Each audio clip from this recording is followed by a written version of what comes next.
ശബരിമല സ്വർണ്ണമോഷണ കേസിലെ മുഖ്യപ്രതി Unnikrishnan Potti UDF convener Adoor പ്രകാശിനൊപ്പം സോണിയാഗാന്ധിയെ സന്ദർശിച്ചെന്ന് SITക്ക് മൊഴി നൽകി. UDF കൺവീനർ അടൂർ പ്രകാശിനെയും പ്രത്യേക അന്വേഷണ സംഘം ഉടൻ ചോദ്യം ചെയ്യും.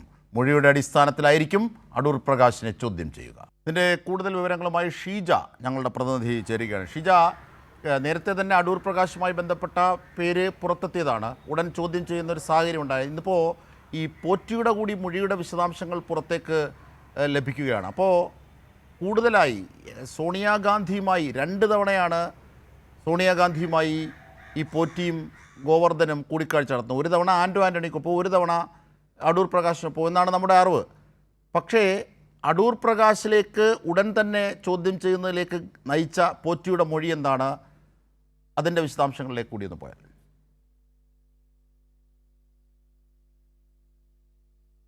ബന്ധപ്പെട്ടുകൊണ്ട് അത്രത്തോളം മൊഴി പൂർണ്ണമായും നമുക്ക് നൽകാൻ വേണ്ടി സാധിക്കില്ല. അതിന് കാരണം എന്ന് പറയുന്നത് SITയുടെ രഹസ്യാത്മക സ്വഭാവം തന്നെയാണ്.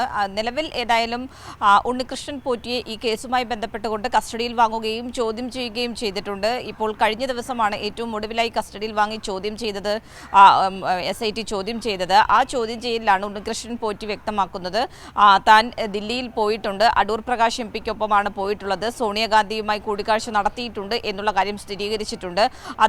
അതോടൊപ്പം തന്നെ എന്തായിരുന്നു ആ കൂടിക്കാഴ്ചയുടെ ലക്ഷ്യം, ആരാണ് കൂടിക്കാഴ്ചയ്ക്ക് വഴിയൊരുക്കിയത് എന്നതടക്കമുള്ള കാര്യങ്ങൾ SIT തേടിയിട്ടുണ്ട്, വിവരങ്ങൾ തേടിയിട്ടുണ്ട്. അതിന് കൃത്യമായിട്ടുള്ള മറുപടിയും ലഭിച്ചിട്ടുണ്ട് എന്ന് തന്നെയാണ് മനസ്സിലാക്കുന്നത്.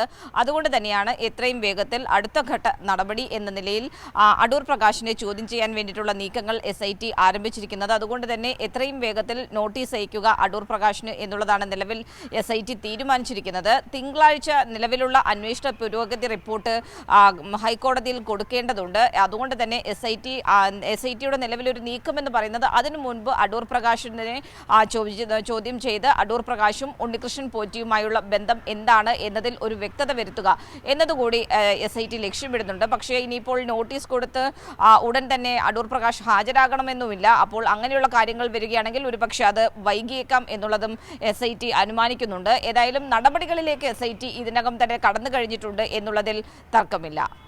ഇതുമായി ബന്ധപ്പെട്ട് SITയുടെ അന്വേഷണത്തിൽ ഷീജ നേരത്തെ സൂചിപ്പിച്ച പോലെ അടച്ചിട്ട സംവിധാനമാണ്. പലപ്പോഴും മാധ്യമങ്ങൾ പുറത്തു പറയുന്ന കാര്യങ്ങളിൽ പല വിധത്തിലുള്ള അവ്യക്തതകളും പൊടുപ്പുന്തങ്ങളും ഒക്കെ ഉണ്ട്. അത് വളരെ ശരിയാണ്. പക്ഷേ നമ്മൾ ആ രീതിയല്ല ഫോളോ ചെയ്യുന്നത്.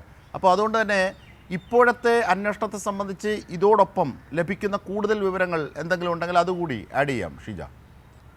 തീർച്ചയായും. അതായത് ഈ കേസുമായി ബന്ധപ്പെട്ടുകൊണ്ട് പല തലത്തിൽ അന്വേഷണം വ്യാപിപ്പിച്ചാണ് പ്രത്യേക അന്വേഷണ സംഘം മുന്നോട്ട് പോകുന്നത്. കൂടുതൽ ഉദ്യോഗസ്ഥരെ ഉൾപ്പെടുത്തി അന്വേഷണ സംഘം വിപുലീകരിച്ചിട്ടുണ്ട്. പല ഘട്ടങ്ങളിലായി അന്വേഷണ സംഘം വിപുലീകരിച്ച് തന്നെയാണ് ഈ അന്വേഷണം മുന്നോട്ട് പോകുന്നത്. കാരണം ഇതുമായി റിലേറ്റ് ചെയ്ത് നിരവധി പേർ ഇതിൽ ഉൾപ്പെട്ടിട്ടുണ്ട്, ഈ ഒരു സ്വർണ്ണമോഷണവുമായി ബന്ധപ്പെട്ട് ഉൾപ്പെട്ടിട്ടുണ്ട് എന്നുള്ളത് വ്യക്തമാകുന്നതിൻ്റെ അടിസ്ഥാനത്തിൽ തന്നെയാണ് അന്വേഷണം ആ രീതിയിൽ വ്യാപിപ്പിച്ചത്. അതിൻ്റെ ഭാഗമായാണ് പങ്കജ് ഭണ്ഡാരിയിലേക്കും ഗോവർദ്ധനിലേക്കും ഒക്കെ കാര്യങ്ങൾ എത്തിയതും ഏറ്റവും ഒടുവിലായി D മണി ഉൾപ്പെടെയുള്ള 3-അംഗ സംഘത്തെ ചോദ്യം ചെയ്ത് വിട്ടയക്കുന്നതടക്കമുള്ള നടപടികൾ സ്വീകരിച്ചു. ഇപ്പോൾ ഈ D മണിയുമായി ബന്ധപ്പെട്ടുള്ള കാര്യങ്ങളിലും D മണിയുടെ ധനകാര്യ ഇടപാടുകൾ സംബന്ധിച്ചുള്ള കാര്യങ്ങൾ കൃത്യമായ രീതിയിൽ അന്വേഷണ സംഘം പരിശോധിക്കുന്നുണ്ട്. നിലവിൽ ഏതെങ്കിലും ഒരു ഘട്ടത്തിൽ ഇനി അത്യാവശ്യമായി വരികയാണെങ്കിൽ D മണിയെ വിളിച്ചു വരുത്തും എന്നുള്ള കാര്യവും ഇപ്പോൾ അന്വേഷണ സംഘത്തിൽ നിന്നും മനസ്സിലാക്കാൻ സാധിക്കുന്നുണ്ട്. അതുകൊണ്ട് സർവ്വതലവും ഇതിൽ നോക്കിക്കൊണ്ടുള്ളൊരു അന്വേഷണം, സമഗ്രമായിട്ടുള്ളൊരു അന്വേഷണം തന്നെയാണ് SIT നടത്തി മുന്നോട്ട് പോകുന്നത്. ഓരോ ഘട്ടങ്ങളിലായി